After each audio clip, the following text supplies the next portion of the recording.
yang lain, yaitu Baitul Maqdis, Mizan peradaban. Nanti ke sana juga arah. Kemudian yang pada asal kita akan bicara tentang lalu Hidayatullah mau ngapain. Jadi Ba'da zuhur sampai asar ini kita berhenti dulu jadi orang Hidayatullah. Kita kembali ke jati diri kita yang lebih jati diri lagi, yaitu sebagai seorang Muslim, hamba Allah SWT, sebagai umat Muhammad SAW. Kenapa? Karena ada ayat ini. Ayat ini dari surat Al-Isra. Yang sedang menghafal Quran ataupun yang saban hari senang dan cinta baca Al-Quran tahu bahwa surat Al-Isra itu letaknya persis di tengah-tengah Al-Quran.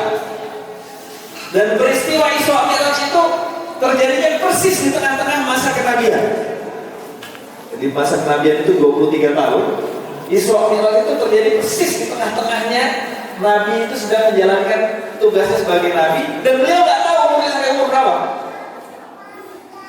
Beliau nggak tahu umurnya meninggal umur 63 tahun, nggak tahu. Tapi Isra Mi'raj, peristiwa besar yang tidak pernah terjadi kepada nabi-nabi sebelumnya, itu terjadi tahun ke-11 setengah kenabian. Maka dalam surat Al-Isra ayat 71 sampai 72 ini ada pesan Allah yang sangat penting. A'udzubillahi minasyaitonirrajim.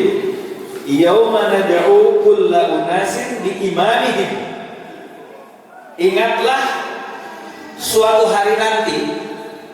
Ini kalau ayat ini saja yang tergores di hati kita dari refleksi akhir tahun ini udah cukup sebenarnya balik.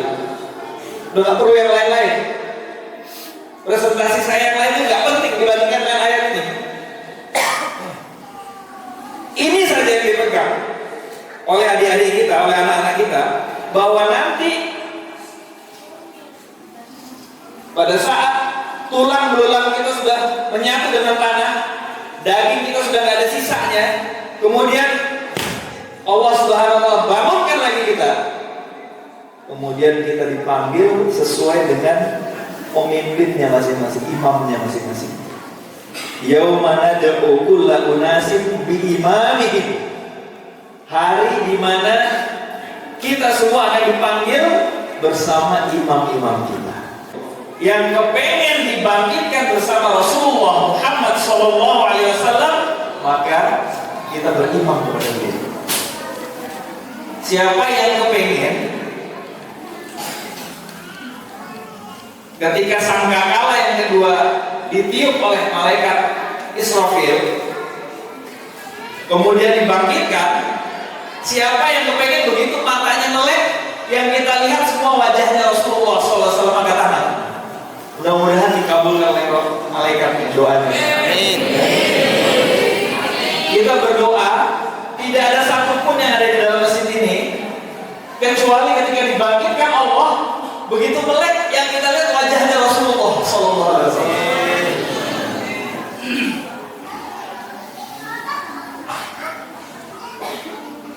Faman utiya kitabahu biyamini, maka barang siapa yang diberikan kitab amalan di tangan kanannya, fa ulaika yaqra'una kitabahum wa la yuzlamuna fatila.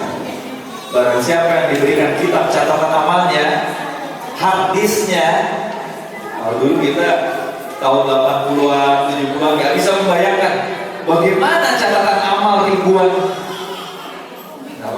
Nggak usah dimarahin, dinikmatin aja suara anak-anak itu suara-suara ahli surga ya. Masya Allah. Kalau masjid nggak ada suara anak kecilnya justru yang mengkhawatirkan, karena regenerasinya terancam kembali. Jadi kalau masjid itu masih banyak suara anak kecil itu bagus. Maka barang siapa yang diberikan kitab amalannya dari tangan kanannya, maka mereka akan membaca kitabnya itu dan tidak dizolimi sedikit. Nanti kayak dalam surat Al-Haqqah, wa ma utiya kitabahu bisyimali fa yaqulu ya laitani lam uta kitabiyah. Mendingan gak usah aku terima lagi kitab catatan itu. Tapi kalau yang dapatnya dari kanan, Fa'amma man utiya kitabahu biyaminihi fayaqulu ha'umqra'u kitabiyah. Lihat ini catatan kitab amal tuh. Dia sendiri senang bacanya dan dia membanggakannya di depan orang lain. Sementara yang mendapatkan catatan amal dari kiri bukan cuma nggak mau baca, bahkan menyesal dapat catatan itu.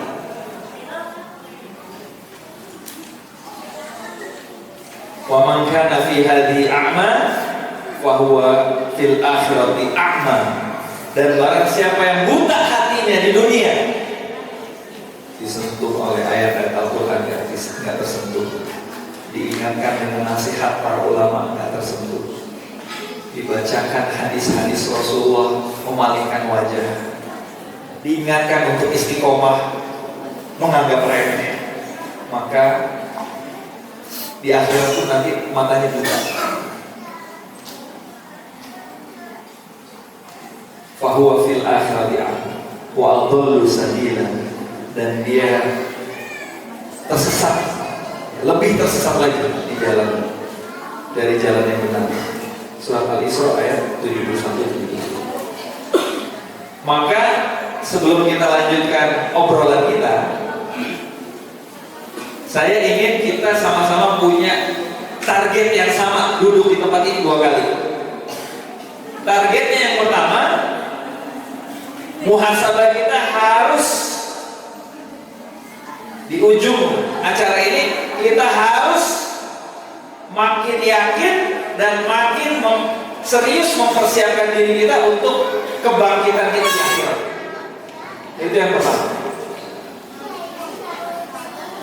Yang kedua, kita kepengen sisa perjalanan hidup kita sebagai pribadi, sebagai keluarga, maupun sebagai harokah, sebagai jamaah, maka kita mengikuti perjalanannya Rasulullah semirip mungkin. Apapun yang terjadi, mau ada pemilu, nggak ada pemilu, mau terpilih, nggak terpilih Anies Baswedan, mau yang terpilih siapapun, mau ada perang ataupun nggak ada perang, kita kepengen sisa perjalanan hidup kita, perjalanan harokah kita, perjalanan jamaah kita semirip mungkin dengan perjalanan Rasulullah SAW dan para sahabat. Yang ketiga, muhasabah ini melahirkan peta jalan, master plan, pakai bahasanya Ustaz Hamid Bukhari, grand design. Apa yang akan kita lakukan step by step, tahap demi tahap. Kalau yang usianya sudah 50 tahunan seperti saya, Ustaz Ali Akbar, Ustaz Khairul Anam, Ustaz Hamid Bukhari, maka yang dipersiapkan adalah apa yang harus kami tinggalkan supaya adik-adik yang ini melanjutkan perjalanan itu sampai finish. Nah, 3 itu tadi. Kalau di akhir acara nanti 3 hal ini nggak dapat, antum berhak untuk menagih ke saya. Yang ini belum nih, Pak. Tolong diperjelas. Nah, gitu. Setuju? Insya Allah. Baik. Ikhwan fillah yang dimuliakan Allah, Intifada itu adalah kebangkitan rakyat Palestina melawan penjajah jilid Israel selama 6 tahun. Nah, perang ini 77 hari ini adalah yang terpanjang. Dan seorang anggota parlemen Uni Eropa dari Jerman mengatakan bahwa kehancuran dan kerusakan yang dialami oleh Gaza ini sudah melebihi apa yang dialami oleh Eropa tahun 1939 sampai 1948 ketika Perang Dunia Kedua. Padahal Gaza ini kawasannya itu luasnya itu cuma 365 km persegi, kira-kira separuhnya Jakarta. Gaza itu. Maka perhatian dunia dan kita pada perang-perang hari-hari ini lebih dari biasanya. Yang nggak pernah pakai shawl dari Palestina pakai shawl. Yang topinya biasanya polos, tiba-tiba ada bendera Palestina. pengajian membahas tentang Gaza, tentang Palestina, tentang Baitul Maqdis. Saya mohon izin untuk mengingatkan bahwa bagi seorang ahlul Quran, seorang santri, seorang pembaca Al-Quran, seorang penghafal Al-Quran, tidak perlu ada perang. Hatinya itu selalu teringat dan tertarik ke Masjidil Aqsa dan Baitul Maqdis. Gak perlu ada perang. Kenapa? Karena lebih dari 2/3 isi Al-Quran berhubungan dengan Baitul Maqdis. Lebih dari 2/3. Bayangkan, 1. Surat Al-Fatihah. Apa hubungannya sama Baitul Maqdis? Kemudian surat Al-Baqarah. Hampir sepanjang surat bicara tentang Baitul Maqdis, tentang Bani Israel. Kemudian Ali Imran, nama keluarga yang tinggal di Baitul Maqdis. Kemudian surat An-Nisa, surat Al-Maidah, surat terus sampai Al-A'raf masih ngomongin tentang Bani Israel. Surat At-Tin, Wat-Tini Wa-Zaitun yang dihafalkan oleh anak-anak semua dari TK. Turun tahun ke-5 kenabian. Kemudian surat Al-Isra. Kemudian surat Al-Maidah ayat 20 sampai 26 bercerita tentang Allah Subhanahu wa taala memerintahkan kepada Nabi Musa alaihissalam untuk mengajak Bani Israel berjihad membebaskan Baitul Maqdis atau Masjidil Aqsa yang waktu itu dalam keadaan dijajah. Jadi orang baca Al-Quran itu selalu ingat Baitul Maqdis. Jadi para pembaca Al-Quran itu selalu hatinya tertarik dengan Baitul Maqdis. Dan begitulah yang dipelajarkan oleh Rasulullah SAW kepada para sahabat waktu itu. Sampai waktu itu seluruh sahabat semua rindu untuk membebaskan Baitul Maqdis, karena Baitul Maqdis waktu itu juga dalam keadaan dijajah.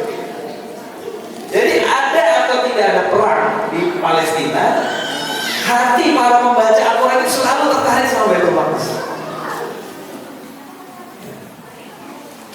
Tapi ada hal-hal yang lebih jauh lagi dari itu. Mari kita lanjutkan. Ini sehari-hari ini yang terjadi sekarang. Ya, di halaman Masjidil Aqsa, tentara penjajah Zionis Israel bisa seenaknya masuk, mengawal ratusan bahkan ribuan orang Yahudi melakukan ibadah Yahudi di dalam Masjidil Aqsa setiap hari. Gimana rasanya kalau ada orang Kristen tiba-tiba bikin paduan suara gereja di dalam Masjid Raya Medan? Gimana? Paling marah gitu. Marah. Ini orang Yahudi dikawal oleh tentaranya masuk ke Masjidil Aqsa setiap hari melakukan ibadah Yahudi. Orang Islamnya sedunia diam, bahkan nggak ngerti apa yang sedang terjadi. Ya. Nah, Bapak-bapak dan anak-anak sekalian yang dimuliakan Allah, asatizah, santriwati yang dimuliakan Allah, Allah Subhanahu wa taala itu merangkai Masjidil Aqsa itu sejajar kedudukannya dengan dua masjid yang lain, yaitu Masjidil Haram di Mekah dan Masjid Nabawi di Madinah Al-Munawwarah. Saya berdoa mudah-mudahan semua yang di masjid ini bisa berangkat umroh dan haji dalam keadaan sehat dan kuat. Amin. Kalau perlu pesantren Hidayatullah Medan ini charter satu pesawat khusus berangkat haji dan umroh. Habis itu ke Masjidil Aqsa ikut berjuang membebaskan Masjidil Aqsa. Amin. Ya, amin ya Rabbal alamin. Kata Rasulullah SAW, la tasyuddur rihal. Jangan kamu bersusah payah illa thalatha masajid, kecuali kalau mau pergi ke 3 masjid. Jangan bersusah payah sampai nabung, sampai ngantri bertahun-tahun, kecuali ke 3 masjid. Inna awwala baitin wudi'a lin-nasi alladzi bi Bakkah mubarakan wa hudan lil 'alamin. Terjemahnya sama-sama. 1, 2, 3.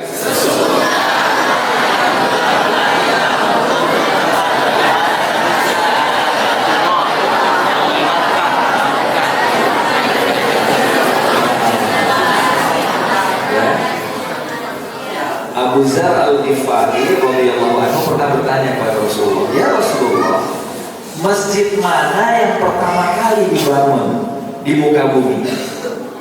Masjid Baitul Akbar. Oh bukan.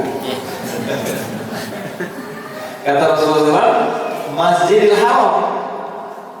Pertama kali dibangun itu Ka'bah. Kenapa?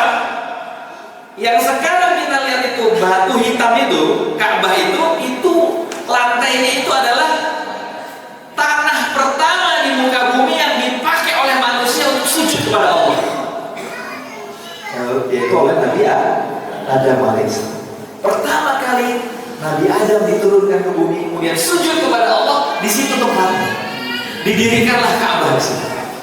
Menurut riwayat, yang pertama kali membangun Ka'bah sebelum Nabi Adam alaihissalam siapa? Para malaikat. Baru nanti dibangun oleh Nabi Adam alaihissalam, cuma berupa batu-batu itu aja disusun. Makanya menurut Dr. Haitham Ar-Ratsur, namanya itu seorang ahli arsitektur arkeologis, arsitek bersejarah ya, dari orang Palestina di Palestina. Beliau mengatakan syarat suatu tempat itu disebut masjid itu cuma ada 3. Jadi saya bilang, saya tanya sama Pak Ustaz Ali Akbar, ini masjid ini habis berapa ini bangunnya? Ini renovasinya jadi kayak gini bagus. Tahun 2019 menjelang Covid kemarin itu, atas sumbangannya Allahyarham Pak Soehartono, itu habis 3 miliar rupiah. Tapi sebenarnya disebut masjid itu syaratnya cuma 3. Yang pertama syaratnya ada satu tempat yang dipakai sholat sujud 5 waktu sehari semalam. Yang kedua, tidak ada kendaraan yang lewat di situ. Yang ketiga, menghadap ke arah kiblat. Udah, cukup syarat itu Pak. Makanya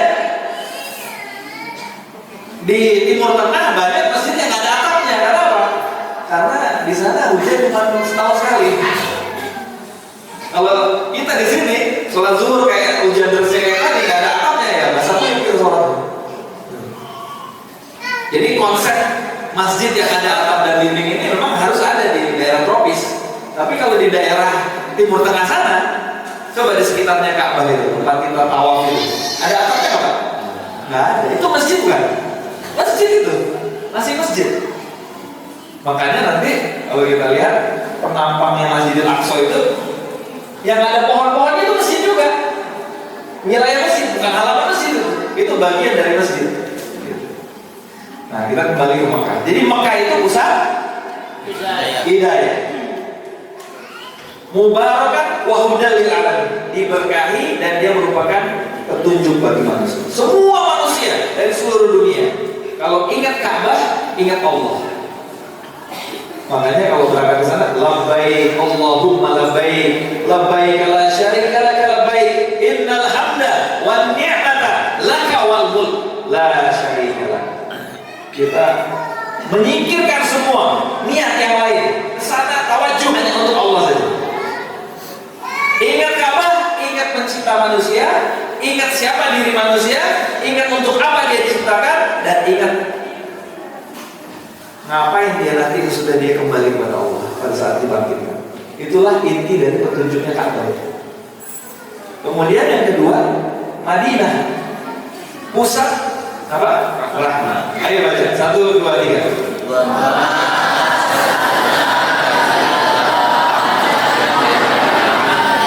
Terjemahnya 1, 2, 3.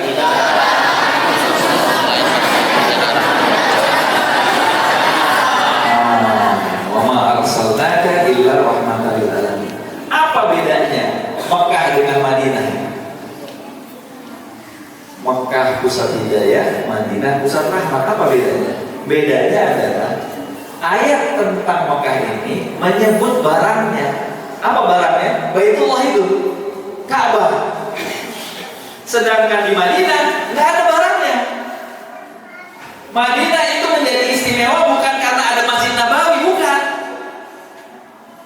Mekah menjadi istimewa karena ada Ka'bah. Tapi Madinah menjadi istimewa bukan karena ada Masjid Nabawinya, bukan.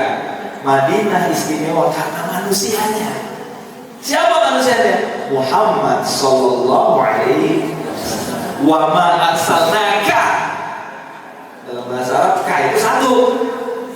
Wa ma arsalnaka Muhammad sallallahu alaihi wasallam illa rahmatan lil alamin. Kenapa? Karena Nabi Muhammad sallallahu alaihi wasallam adalah satu-satunya orang dan para sahabatnya yang hidup bersama beliau yang telah menyempurnakan syariat Allah di muka bumi. Tidak pernah ada dalam sejarah manusia syariat Allah diturunkan dengan sempurna sesempurna di zaman Nabi Muhammad SAW dan para sahabat. Wala sebelumnya, wala sesudahnya, tidak ada. Sehebat apapun jamaah Hidayatullah, tidak mungkin jamaah Hidayatullah itu lebih baik daripada jamaahnya Rasulullah SAW. Tugas kita hanya meniru dan memperbaiki diri kita sampai semirip mungkin dengan Nabi Muhammad SAW. Karena itu, kalau di dalam pelajaran sejarah ada sebagian dari kita yang keliru mengatakan, kalau ditanya kapan itu zaman keemasannya Islam? Oh, zaman keemasannya Islam itu di zaman Andalusia, atau di zaman Baghdad, Abbasiyah, atau di zaman Damaskus, Umayyah. Nggak betul itu. Kenapa? Oh, itu karena bangunan-bangunannya hebat, ilmunya maju, teknologinya malah tidak. Zaman keemasan Islam adalah 23 tahun zamannya Rasulullah Sallallahu Alaihi Wasallam. Di situ ada perang Badar, di situ ada sahabat-sahabat yang dipersekusi dan disiksa, di situ ada kepala negara yang tidak pernah kenyang 3 hari berturut-turut. Makanya tadi waktu Pak Ustadz Ali Akbar ngajak saya makan siang, saya langsung ingat itu. Baru makan pagi masih kenyang lagi, udah mau makan lagi. Masya Allah, ini kan ikramul dhaifnya pesantren Hidayatullah Tanjung Morawa. Tapi buat kami kadang-kadang malu juga itu ya Pak Subur ya. Kita malu karena apa? Karena kita kenyang terus. Di pesantren Hidayatullah kenyang terus kita. Nggak pernah kita lapar 3 hari berturut-turut. Sementara kata ibunya orang beriman, Ummul Mukminin Aisyah radhiyallahu anha, Rasulullah SAW tidak pernah kenyang 3 hari berturut-turut. Ya Allah. Tidak pernah kenyang 3 hari berturut-turut. Artinya apa? Artinya Rasulullah selalu dalam keadaan tidak kenyang. Walaupun tidak kelaparan, tapi tidak pernah kekenyangan. Sementara kita lupa kapan kita lapar. Nah, itu termasuk. Wa ma arsalnaka illa rahmatan lil alamin. Maka syariat Islam adalah rahmat yang disebarluaskan oleh Islam ini ke seluruh permukaan dunia. Nah, yang ketiga ini dia. Pusat berkah Baitul Maqdis. Jadi Makkah pusat apa? Hidayah. Madinah pusat apa? Rahmat. Yang ketiga Baitul Maqdis atau kota Al-Quds pusat apa? Berkah. Siapa yang bilang? Allah sendiri. Ayo sama-sama baca. 1, 2, 3.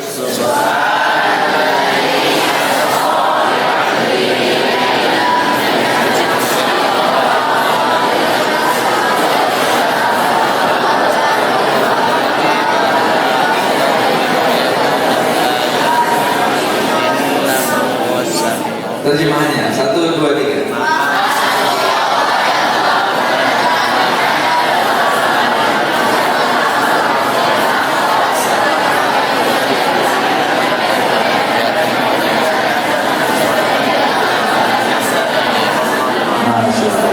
Alladzi barakna haulahu. Ini Isra Mi'raj ini. Kalau hadis-hadisnya kita baca, ini jadi daurah 2 hari 2 malam enggak selesai kembali.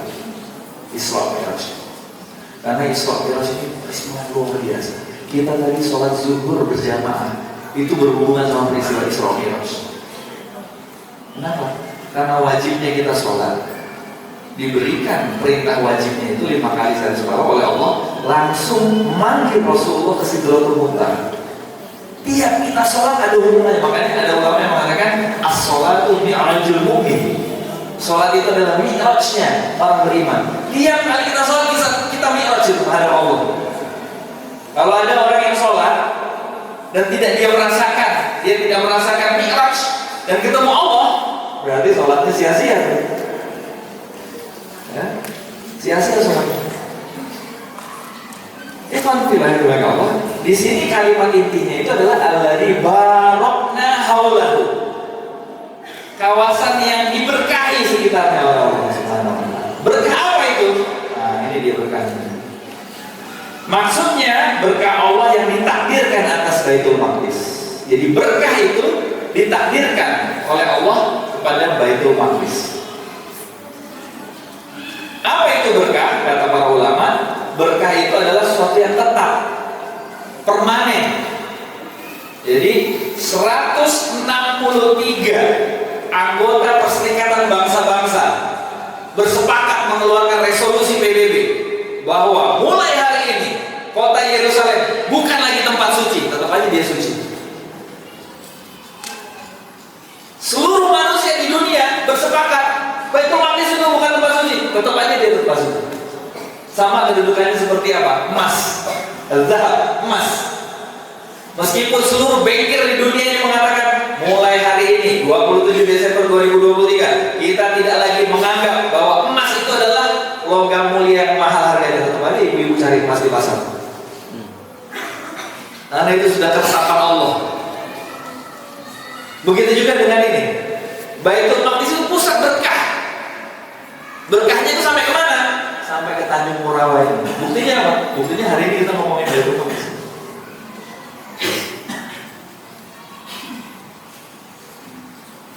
Sesuatu yang berkembang dan bertambah. Kayak masjid ini, kayak pesantren ini. Dulunya tanah kosong, perkebunan, sekarang setiap tahun menghasilkan menghafal Quran. Setiap tahun menghasilkan santri, setiap tahun menghasilkan dai. Ini berkah ini. Sesuatu yang menghadirkan kebahagiaan sejati. As-su'ada al-haqiqiyah. Kebahagiaannya itu bukan kebahagiaan semu, tapi kebahagiaan yang abadi, yang menggembirakan. Bersama Makkah dan Madinah, Baitul Maqdis diberkahi tanah, orang, dan wilayah di sekitarnya. Tanjung Morawa ini kalau mau diberkahi Allah harus ada syaratnya. Syaratnya apa? Orangnya harus tetap bertakwa. Tapi kalau Baitul Maqdis, Makkah sama Madinah, meskipun dalam keadaan di sana itu waktu itu zaman Rasulullah SAW itu belum jadi nabi, itu di sekelilingnya Ka'bah itu banyak berhala, tetap aja itu adalah hudan, petunjuk dari Allah Subhanahu wa taala. Enggak berubah itu keadaannya. Meskipun ada Abu Jahal, ada Abu Lahab di situ, tanahnya enggak berubah itu nilainya. Beda dengan tanah yang lain. Nah, para ulama menyebut ada 5 berkahnya. Yang pertama, berkah ilmu. Waktu peristiwa Isra Mi'raj, Rasulullah SAW diperlihatkan oleh Allah. Ada beliau waktu itu sedang bersama Jibril, kemudian menyaksikan ada malaikat-malaikat yang mengangkat sebuah tiang yang bercahaya-cahaya seperti mutiara. Kemudian Rasulullah bertanya, "Ya Jibril, itu siapa?" Itu malaikat-malaikat yang diperintahkan Allah memancangkan tiang ilmu di negeri Syam. Maka negeri Syam atau Baitul Maqdis, nanti kita lihat pertanyaannya, mana yang Baitul Maqdis, yang mana yang negeri Syam? Ternyata beda. Itu adalah pusatnya ilmu. Para ulama-ulama terbaik dari zaman ke zaman letaknya di situ. Kemudian yang kedua, al-akhlak. Kata Rasulullah SAW dalam sebuah hadis yang sahih, "Idza fasada ahlus Syam fala khairu fikum." Kalau sudah rusak penduduk negeri Syam, maka tidak ada lagi tersisa kebaikan di kalangan manusia. Yang ketiga, al-islah. Al-islah itu artinya apa? Perbaikan umat. Itu dimulai dari negeri Syam. Nanti kita akan lihat, oh ternyata Masjidil Aqsa dan Baitul Maqdis dijajah itu adalah cara Allah untuk memperbaiki umat ini. Karena tidak pernah ada sejarahnya Baitul Maqdis dijajah dan kemudian dimerdekakan kecuali Allah munculkan manusia-manusia terbaik. Terbaik akhlaknya, terbaik kedekatannya kepada Allah, terbaik ibadahnya, terbaik amalnya, terbaik jihadnya, terbaik dakwahnya. Kalau udah levelnya yang paling baik, baru nanti Allah menangkan. Dan untuk menuju yang terbaik, yang paling baik itu harus diuji dengan berat. Jadi kita sekarang menyaksikan Gaza kayak gitu, sedih kita. Sedih kita menyaksikan. Sudah lebih dari 20.000 orang yang dibunuh, 7.000 orang lebih anak-anak seperti ini yang dibunuh. Tapi pada saat yang sama kita tidak boleh sedikit pun bersuuzon kepada Allah Subhanahu wa Ta'ala. Kita harus berhusnuzon. Semuanya begitu ngomong tentang Masjidil Aqsa itu pasti bersatu semua. Nggak ada yang beda pendapat. Yang beda pendapat cuma yang gitu aja loh. Tapi kalau udah ngomong tentang Masjidil Aqsa, Baitul Maqdis, semuanya bersatu. Ya, tahun 1930-an Indonesia, Republik Indonesia belum berdiri, tapi organisasi-organisasi Islam di Indonesia, di Nusantara sudah bersatu mendukung pembebasan Palestina. Nahdlatul Ulama, Muhammadiyah, Al-Irsyad, sama Syarikat Islam bersatu keliling dari kota ke kota bikin rapat-rapat akbar membela Palestina. Tahun 30-an itu ditulis dalam makalah oleh Dr. Kiar Anwar Bakhtiar. Ada arsip korannya tahun 30-an. Begitu juga sekarang ini. Hidayatul Qor, BMH, KNRP, ini semuanya bersatu ngomongin tentang Palestina. Nah, yang terakhir berkah al-Jihad. Ya, ini dijamin oleh Rasulullah dalam hadis ini. Ayo baca sama-sama. 1, 2, 3. La tazalu qa'ifatun min ummati 'alal haqqi zahirina bi'aduwwihim qahirin la yadurruhum man khalafahum illa ma asabahum minal awa hatta ya'tiyahum amrullah wa hum kadzalik. Qalu ya Rasulullah wa aina hum? Qala Baitul Muqaddas wa akhna fi Baitul Muqaddas. Rawahu Ahmad.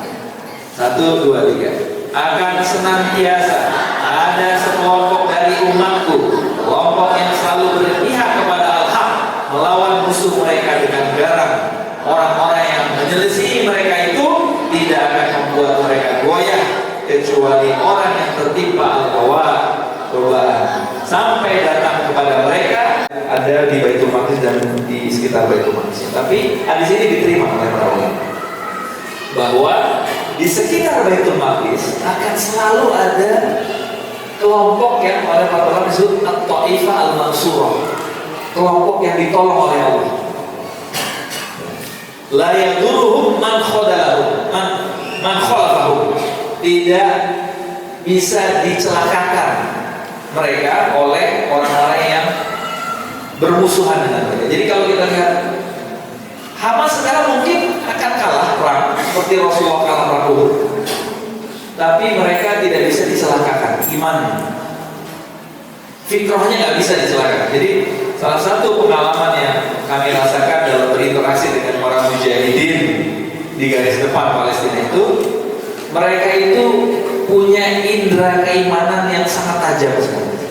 Allah Subhanahu wa Ta'ala memberikan anugerah kepada mereka kekuatan tekad dan sikap kepada musuh, tidak bergeser sama sedikit. Bayangkan, Gaza itu sudah dikepung selama berapa tahun? 17 tahun dikepung. Kalau Tanjung Morawa 1 tahun dikepung musuh, mungkin ya udah kita negosiasi lah, cincai lah kita. Ini kan saya wawancara dari Perdana Menteri, waktu itu masih Perdana Menteri Ismail Haniyah, bapak-bapaknya, ibu-ibunya, mahasiswinya, sampai anak-anak umur 8 tahun. Saya tanya, kalian ini dikepung, dihujani bom setiap hari, air minumnya diracunin oleh tentara Israel, rumah-rumah, masjid, sekolah dihancurkan, kenapa nggak ngungsi aja pergi dari sini? Jawabannya sama Pak Ali, kami tidak akan pergi dari sini karena kami sedang mewakili kehormatan dan kemuliaan umat Islam sedunia. Sampai Masjidil Aqsa merdeka. Ya, keempat masjid, Masjidil Haram, Masjid Madinah, Masjid At-Tur dan Masjidil Aqsa dalam Fathul Bari. Ini adalah masjid kedua. Tadi pertanyaan Abu Dzar Al-Ghifari radhiyallahu anhu belum saya selesaikan. Qultu ya Rasulullah, ayyu masjidin wudi'a awwala? Qala Masjidil Haram. Ya Rasulullah, masjid pertama yang dibangun apa? Ya Rasulullah, Masjidil Haram. Qultu summa ayyu? Lalu kemudian aku bertanya lagi kepada Rasulullah, sesudahnya masjid mana? Qala summa Masjidil Aqsa. Kata Rasulullah SAW. Qultu kam kana bainahuma? Qala arba'una. 40 tahun jarak antara dibangunnya Masjidil Haram dengan Masjidil Aqsa. 40 tahun.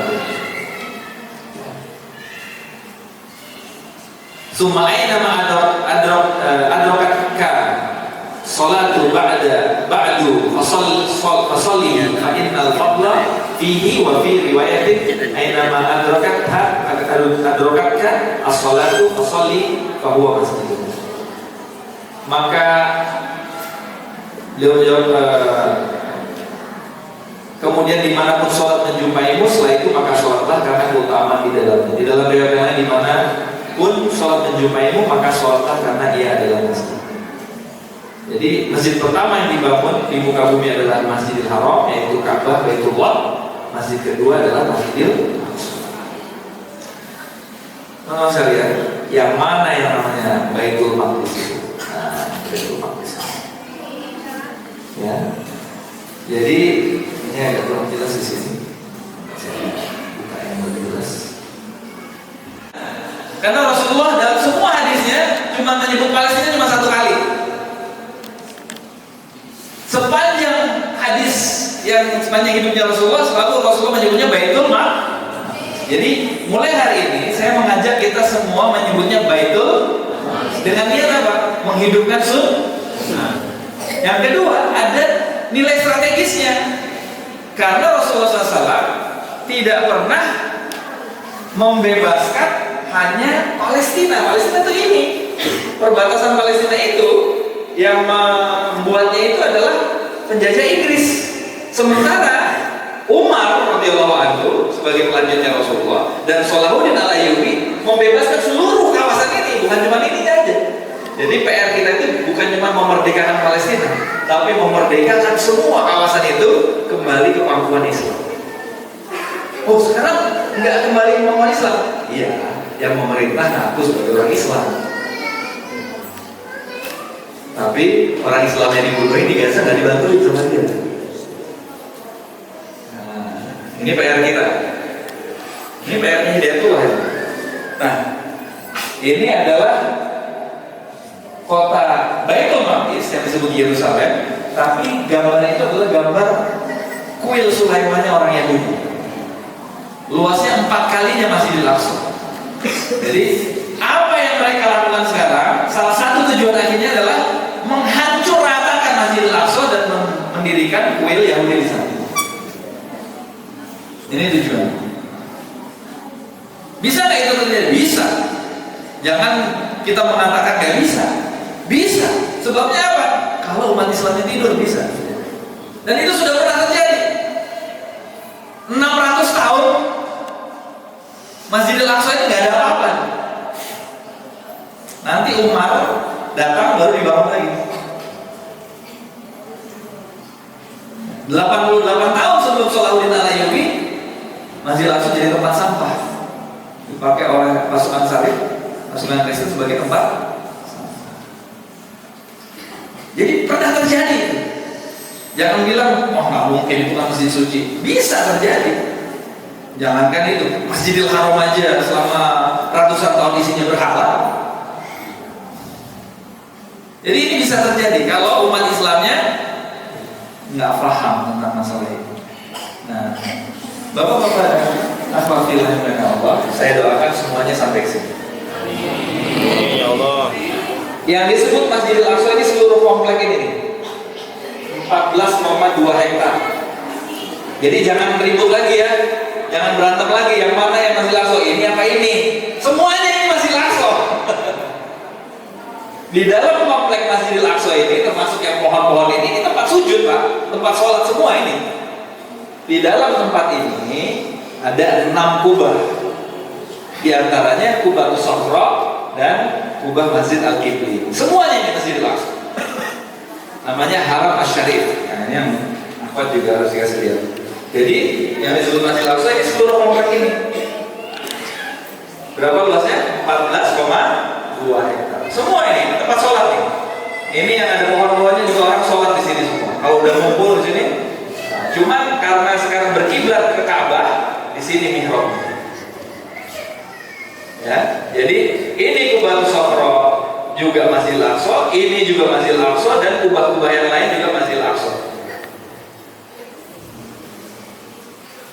14,2 hektar. Ini hanya merawat komplek kita ini berapa hektar? 4 hektar. Nah, insya Allah minimal jadi 14,2 hektar masjid semua. Ini kalau sekarang masih bagi-bagi ada yang masjid, ada yang masjid, ya kan? Nah, tetapi bangunan yang kita lihat sekarang ini bangunan baru 750 tahun.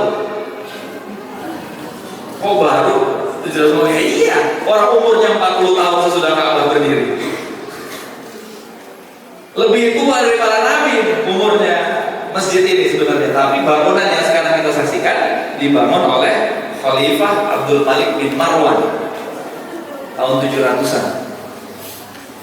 Ya, ini dia.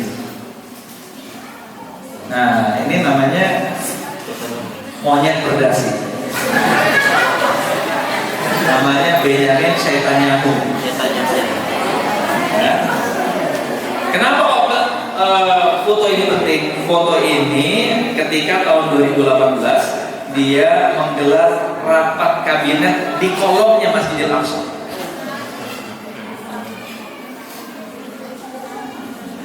Kita doakan insya Allah nasibnya akan lebih buruk daripada Ariel Sharon yang selama 8 tahun koma, layaknya walayamut, ditempelengin malaikat tiap hari.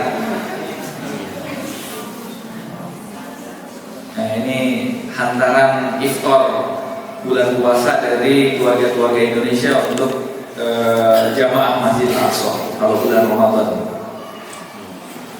Siapa yang bulan Ramadan ini mau kirim iftar ke sana? Siraman manis. Baik.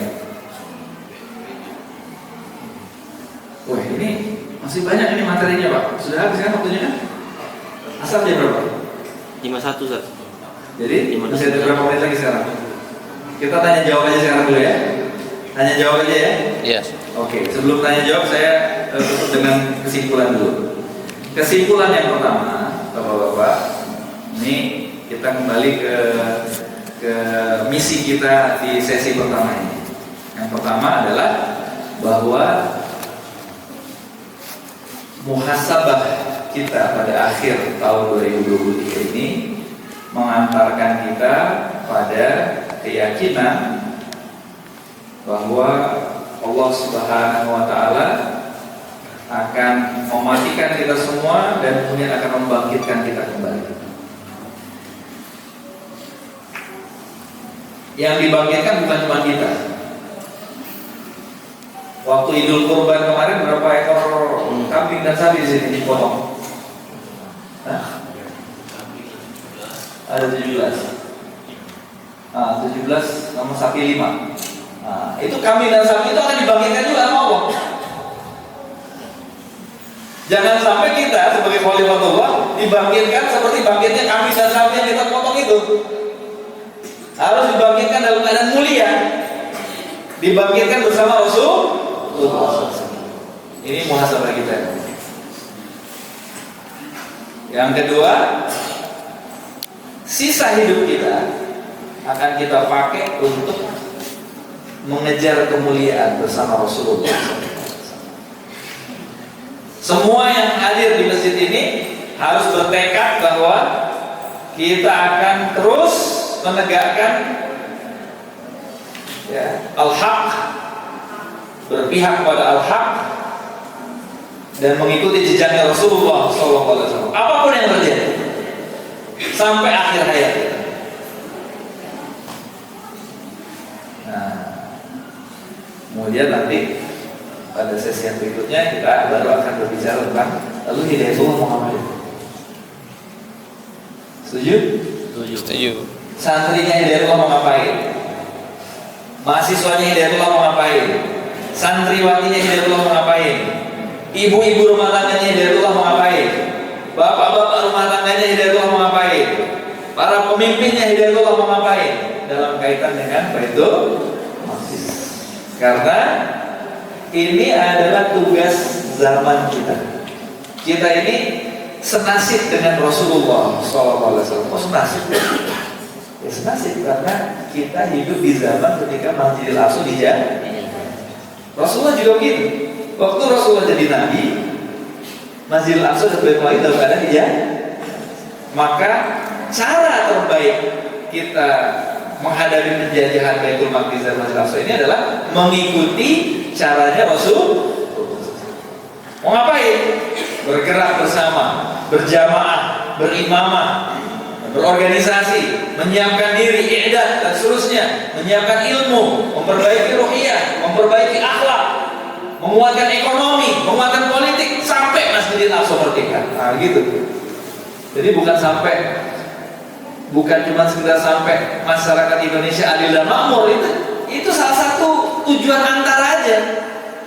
Karena tidak mungkin Indonesia itu kuat ikut membebaskan Masjidil Aqsa kalau nggak makmur dulu, kalau nggak bersatu dulu, gitu. Kalau nggak kuat dulu. Kata Dr. Wa'il Alzar, nanti saya akan kasih lihat fotonya, seorang ulama hadis yang minggu kedua perang ini dia syahid dipanggil Allah. Itu sahabat kita. Beliau mengatakan kalau umat Islam di Indonesia ini kuat, maka akan secara otomatis menguatkan umat-umat Islam di negeri lain. Kenapa? Umat Islam Indonesia umat Islam terbesar di dunia. Kalau dia kuat, dia akan menguatkan umat Islam di tempat lain. Kalau dia lemah, dia akan melemahkan juga umat Islam di negeri lain. Buktinya apa? Rohingya. Saudara-saudara kita bangsa Muslim Rohingya dibantah, rumahnya dibakar, perempuannya diperkosa rame-rame oleh tentara muda. Padahal tetangga Indonesia, umat Islam terbesar di dunia, tapi kita nggak nolongin orang. Itu tandanya bahwa kita itu lemah. Kita dalam keadaan lemah. Bahkan untuk bersuara pun membela mereka kita tidak lakukan. Di zaman dulu Islam kuat, ada satu orang muslimah jilbabnya ditarik oleh seorang Yahudi di pasar, maka Khalifah Mu'tasim Billah mengirim ribuan pasukan untuk membela satu orang muslimah. Tidak ada orang kafir yang berani menyentuh perempuan muslimah. Kenapa? Karena umat Islamnya kuat, berwibawa. Kita ini enggak berani dibunuh. Saya ini bagi penutup saya mau curhat sedikit balik. Hampir 2 bulan yang lalu saya umroh dan kemarin umroh lagi, tapi kemarin umroh ini ibu-ibu dan saya tidak ke Madinah. Hampir 2 bulan yang lalu saya berziarah ke makamnya Rasulullah SAW. Untuk pertama kalinya dalam hidup saya, umroh sudah berkali-kali. Untuk pertama kali di depan makam Rasulullah saya tidak berani dekat-dekat dengan makamnya Rasulullah SAW. Kenapa? Ya nangis sejadi-jadinya saya di depan makamnya Rasulullah, di depan makamnya Abu Bakar, di depan makamnya Umar. Kenapa? Karena ribuan saudara-saudara kita, umatnya Nabi Muhammad SAW dibantai di Gaza, kita nggak bisa ngapa-ngapain. Malu di hadapan Rasulullah. Malu di hadapan Umar yang telah membebaskan Masjidil Aqsa. Bagaimana umat Islam yang jumlahnya 1,5 miliar ini kok bisa nggak ngapa-ngapain menghadapi itu? Kita malu sama Rasul. Kita mengaku umat Muhammad, kita mengaku saudaranya, itu adalah saudara kita di sana. Tapi kita nggak bisa berbuat apa-apa untuk menghentikan kezaliman itu berlangsung. Sudah 77 hari. Tapi sebaliknya, kita meyakini bahwa Allah Subhanahu wa Ta'ala kalau sudah berkehendak untuk membebaskan dan memerdekakan Masjidil Aqsa, mudah saja. Bisa nggak Allah memerdekakan Masjidil Aqsa dalam waktu seminggu? Bisa? 1 hari bisa? Hari ini dijajah, besok langsung dimerdekakan, bisa nggak? Kenapa kok sampai 106 tahun belum dimerdekakan? Sudah 106 tahun nih, dijajah Inggris, kemudian dijajah oleh Zionis Israel. Kenapa kok dibiarkan 106 tahun? Supaya kita yang di Tanjung Morawa ini bisa ikut berjihad membebaskan Masjidil Aqsa. Supaya hari ini kita ngomong tentang Masjidil Aqsa dan Baitul Maqdis. Supaya para ibu, para akhwat yang di sini dari rahimnya nanti melahirkan komandan-komandan, panglima-panglima, mujahidin-mujahidin yang membebaskan Masjidil Aqsa dan membebaskan negeri-negeri muslim yang dalam keadaan dijajah. Supaya para bapaknya juga mengeluarkan dana untuk berjihad membebaskan Masjidil Aqsa. Dikasih kesempatan dibuka.